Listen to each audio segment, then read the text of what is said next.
Dear friends, मैं प्रदीप कुमार संकल्प classes में आपका स्वागत करता हूं।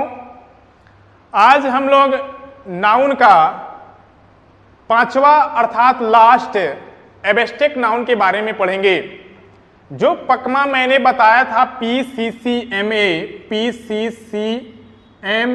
अर्थात हम लोगों ने proper noun, common noun, collective noun, material noun और लास्ट का आज हमारा टॉपिक है एब्स्ट्रैक्ट नाउन। आइए जानते हैं एब्स्ट्रैक्ट नाउन के बारे में। एब्स्ट्रैक्ट नाउन क्या होता है, कैसे एब्स्ट्रैक्ट नाउन का पहचान करते हैं, आइए बताते हैं। सबसे पहले एब्स्ट्रैक्ट नाउन का परिभाषा।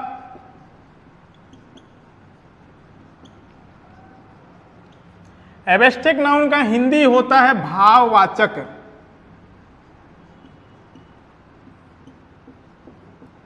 भाववाचक संज्ञा। ये हमारा नाउन का पांचवा पार्ट अर्थात पकमा का लास्ट लेटर ए अर्थात A for abstract noun.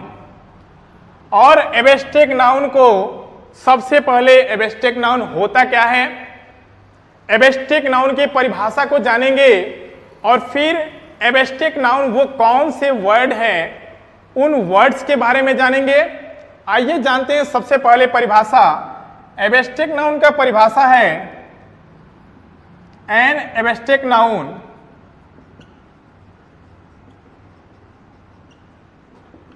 is the name of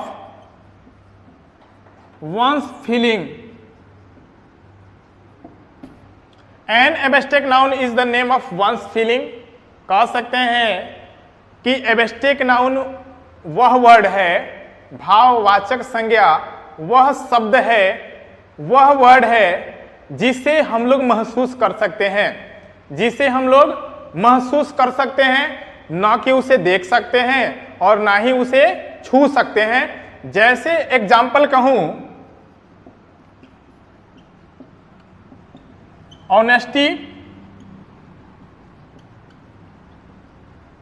brotherhood,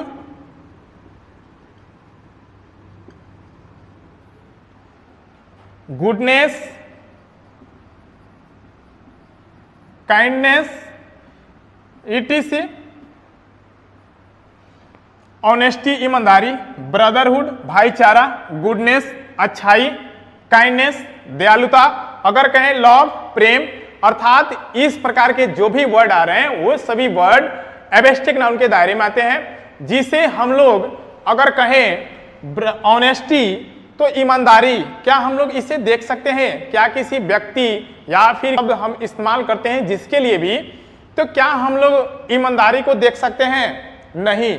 छू सकते हैं? नहीं, केवल महसूस किया जा सकता है।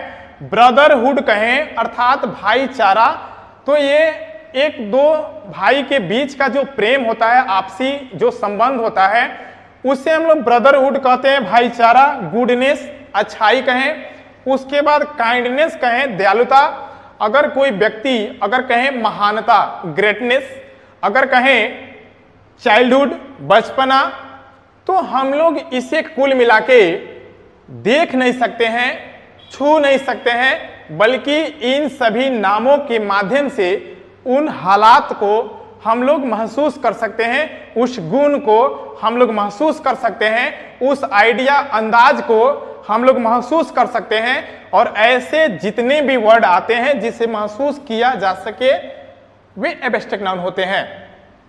अब एब्स्ट्रैक्ट नाउन का हम लोगों ने पहचान करना जान लिया।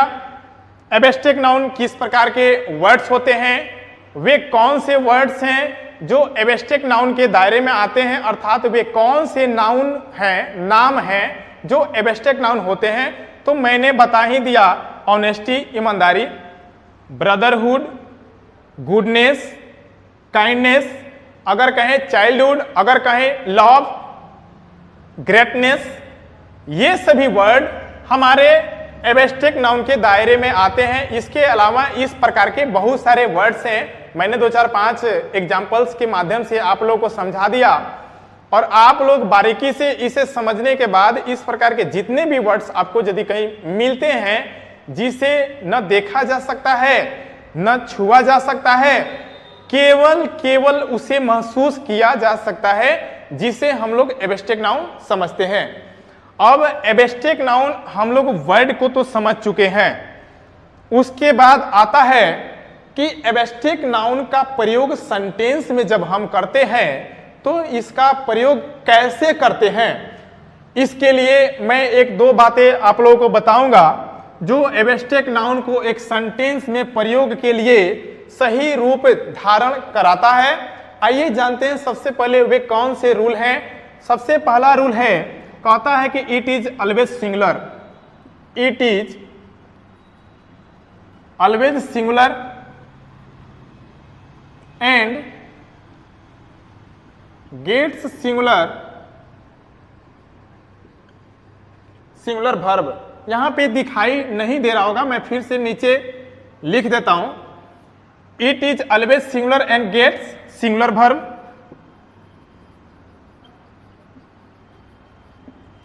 दूसरा कहता है generally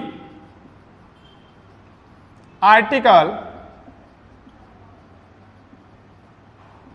does not come before it। प्रायः, फिर से it is always singular and gets singular verb, यह हमेशा सिंगुलर होता है और अपने बाद आने वाला वर्ब हमेशा सिंगुलर ग्रहण करता है। दूसरा generally article does not come before it, अर्थात प्रायः इसके पहले कोई आर्टिकल नहीं लगता है। अगर कहें ए ऑनेस्टी, ए ऑनेस्टी एक ईमानदारी, क्या हम लोग इसे गन सकते हैं? नहीं। अगर कहें ए ब्रदरहुड, क्या इसे हम लोग एक भाईचारा के रूप में जान सकते हैं, कह सकते हैं? तो बिल्कुल नहीं। अगर कहें ए गुडनेस एंड गुडनेस, अगर कहें काइंडनेस एंड काइंडनेस, अर्थात इसके पहले कोई आर्टिकल नहीं आएगा। उसके बाद ये हमेशा सिंगुलर होता है और इसके साथ आने वाला वर्ब भी सिंगुलर होता है। अगर कहें ऑनेस्टी, तो ऑनेस्टी को ऑनेस्टीज में नहीं बदल सकते हैं, अर्थात इसे सिंगुलर से प्लुरल नहीं बनाते हैं। ब्रदरहुड को ब्रदरहुड्स नहीं कर सकते हैं, भाईचारा भाईचाराएं, ऐसे नहीं होता है। अगर गुडनेस कहें तो गुडनेसेस नहीं कह सकते हैं, यहाँ पे काइंडनेस कहें तो यहाँ पे काइंडनेसेस नहीं कह सकते हैं। अर्थात कुल मिला के बात यह है कि it is always singular and gets singular verb, यह हमेशा सिंगुलर होता है और अपने साथ लगने वाला वर्ब सिंगुलर ग्रहण करता है। दूसरा generally article does not come before it, अर्थात इसके पहले कोई आर्टिकल नहीं लगता है। अब हम एक दो एग्जाम्पल के माध्यम से आपको दिखाएंगे कि सेंटेंस में इसका प्रयोग इन नियमों के माध्यम से सही रूप में कैसे करते हैं। अगर कहें honesty is the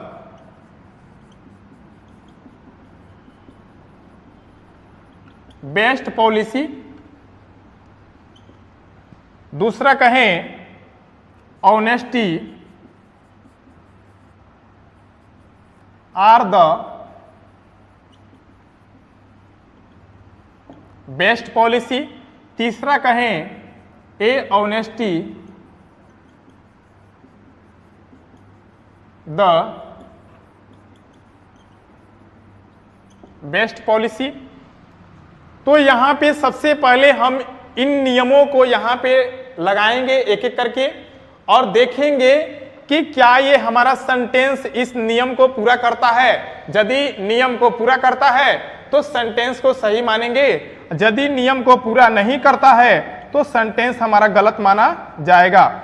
A B C, मैंने यहां पे 3 सेंटेंस को दिया है। अगर चौथा सेंटेंस कहें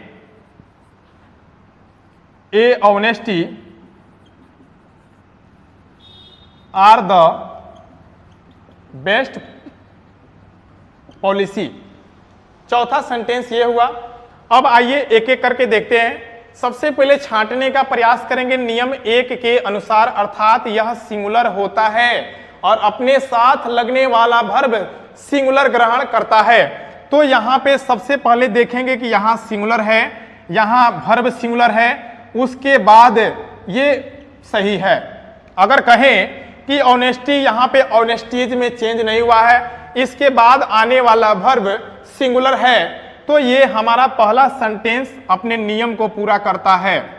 दूसरा इसमें देखेंगे, generally article does not come before it, अर्थात प्रायः इसके पहले कोई आर्टिकल नहीं लगता है, तो ऑप्शन ए में कोई आर्टिकल नहीं लगाया गया है, तो कह सकते हैं कि ये पूर्ण रूप से हमारा सेंटेंस सही है।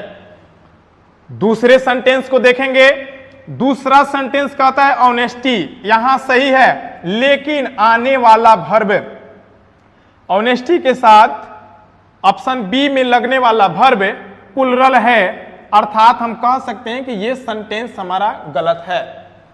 तीसरे सेंटेंस को देखेंगे, ए ऑनेस्टी, यहां ए आर्टिकल को लगा दिया गया है, अर्थात एक ईमानदारी, तो क्या हम लोग ईमानदारी को गण सकते हैं? किसी व्यक्ति विशेष में ईमानदार यदि कह देते हैं, ईमानदारी कह देते हैं, तो क्या उसका गणना कर सकते हैं कि उसमें कितना ईमानदारी है?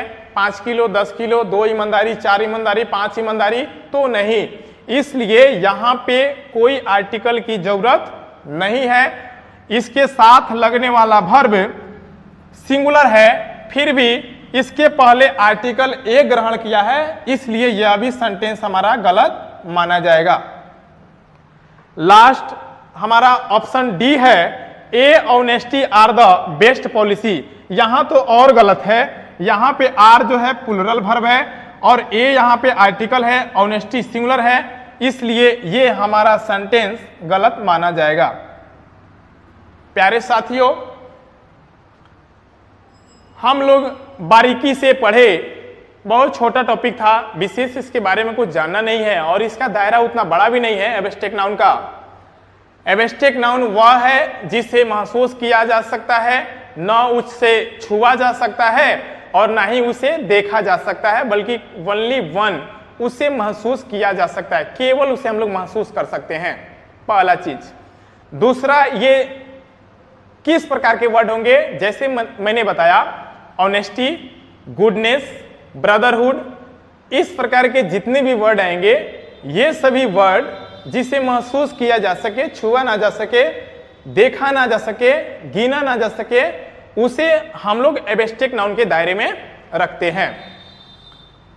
नियम इसका, it is singular and gets singular verb, यह हमेशा सिंगुलर होता है और अपने साथ लगने वाला वर्ब सिंगुलर ग्रहण करता है। दूसरा नियम कहता है, generally article does not come before it, अर्थात इसके पहले कोई आर्टिकल ए एन द नहीं लगता है, प्रायः, फिर से कहेंगे जनरली, प्रायः।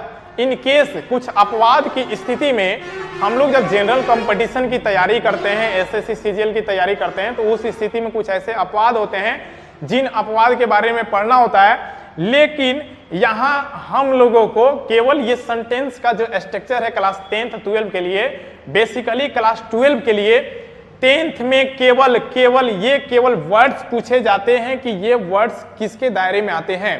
नाउन है, लेकिन नाउन के किसके दायरे में आते हैं? ये पकमा जो वर्ड मैंने बताया है, इस वर्ड के प्रत्येक लेटर को यदि तोड़ेंगे तो P for proper noun, C for common noun, second C for collective noun, M for material noun और A फॉर एब्स्ट्रैक्ट नाउन, तो देता है चूज द करेक्ट आंसर, और ब्रदरहुड दे देगा, पूछेगा ये कौन सा नाउन है, तो हम लोग सीधे लगा देंगे एब्स्ट्रैक्ट नाउन। अब इंटर क्लास में क्या होता है कि कॉमन एरर में इस तरह के सेंटेंस दिए जाते हैं और सेंटेंस में इसकी बहुत बड़ी भूमिका होती है इन दो नियमों का, अर्थात जो भी नोट लिखाया गया है, अभी तक मैंने नाउन में पांचों के सेंटेंस में प्रयोग के लिए जो नियम उसके बने हैं उसके बारे में मैंने बारीकी से बताया और एक एक करके सबका सेंटेंस में प्रयोग करके मैंने एग्जाम्पल के माध्यम से सबको समझाया। और आज का हमारा टॉपिक लास्ट एब्स्ट्रैक्ट नाउन, जो आज नाउन का 5वां समाप्त हुआ। अब इसके बाद हम लोग अगर नाउन को कहें 5 भाग में बांट के मैंने पढ़ा दिया, अर्थात पूरे बृहद पैमाने पे मैंने पढ़ा दिया। अगर कहें नाउन को गणितता के हिसाब से, अर्थात गिनती के हिसाब से कितने भाग में बांटा गया है, तो 3 भाग में बांटा गया है। पहला प्रॉपर नाउन, दूसरा कंटेबल नाउन और तीसरा अनकंटेबल नाउन। प्रोपर नाउन खुद में है, काउंटेबल नाउन में कलेक्टिव नाउन और कॉमन नाउन को रखा गया है। अनकंटेबल नाउन में मटेरियल नाउन को और एब्स्ट्रैक्ट नाउन को रखा गया है। अगर नंबर की दृष्टि से नाउन को जाने तो दो प्रकार का होता है, सिंगुलर नाउन और प्लूरल नाउन। अर्थात नाउन के 4-5 टॉपिक और हैं जो इसके उप पार्ट हैं कह सकें, तो उसको धीरे धीरे इसके बाद अगले वीडियो में, जैसे आप लोग कमेंट वीडियो यदि आप लोग देखते हैं तो कमेंट कीजिए। इसके बाद आपके भी कुछ चॉइस होने चाहिए। ऐसा नहीं कि मैं मनमाना आऊं, अपने हिसाब से पढ़ाऊं, चले जाऊं और आप लोगों का पढ़ने में मन भी ना लगे। हम लोग को एक प्रकार का अंदर से रुचि उत्पन्न करना है, खुद को सेल्फ मोटिवेट करना है कि हमें इसके बाद क्या पढ़ने चाहिए। सर से कुछ डिमांड करने चाहिए कि सर इस टॉपिक को पढ़ाइए। मैं बिल्कुल उस टॉपिक को लेके आऊंगा अगले वीडियो में, आप लोग कमेंट करना ना भूलें। और अब इसके बाद हम लोग प्रोनाउन पे चलेंगे और यहीं से हमारा एक टॉपिक बनता है ट्रांसफॉर्मेशन का, जिसमें सब्जेक्ट वर्ब एग्रीमेंट को हम लोग पढ़ते हैं। और सब्जेक्ट वर्ब एग्रीमेंट क्या होता है एक बार मैं बता दूं, विशेष कुछ नहीं है, वो अपने आप में टॉपिक नया नहीं है। इन सभी सेंटेंसों में वर्डों का जो अरेंजमेंट होता है, किसके साथ किसका प्रयोग करना है, वही सब्जेक्ट वर्ब एग्रीमेंट होता है। अर्थात हम कह सकते हैं सब्जेक्ट का वर्ब के साथ अपना सहमति सब्जेक्ट वर्ब एग्रीमेंट कहलाता है। प्यारे साथियों, आप सभी लोग भली भांति एब्स्ट्रैक्ट नाउन को समझ चुके होंगे और ये जो पकमा आपका वर्ड था ये बहुत टॉप लग रहा होगा शुरू में, लेकिन अब लग रहा होगा कि ये जो वर्ड है हमें नाउन के संपूर्ण ज्ञान के बारे में व्याख्यान एक ही वर्ड में करता है। आइए मिलते हैं इसके अगले वीडियो में। तब तक के लिए आप लोग मेरे वीडियो को लाइक कीजिए, कमेंट करना ना भूलें, वीडियो को ज़्यादा से ज़्यादा शेयर कीजिए। और आपसे मेरा रिक्वेस्ट है, सर झुका के मैं आपसे रिक्वेस्ट करता हूं कि यदि मैं आपके लिए इतना परिश्रम कर रहा हूं, रात भर हम लोग को परिश्रम करना पड़ता है, तो चैनल को एक बार सब्सक्राइब जरूर कीजिए और ऑल बेल आइकन जरूर दबा दीजिए ताकि आगे आने वाला वीडियो आपको सही समय पे मिलता रहे। तब तक के लिए मिलते हैं, बाय, जय हिंद साथियों।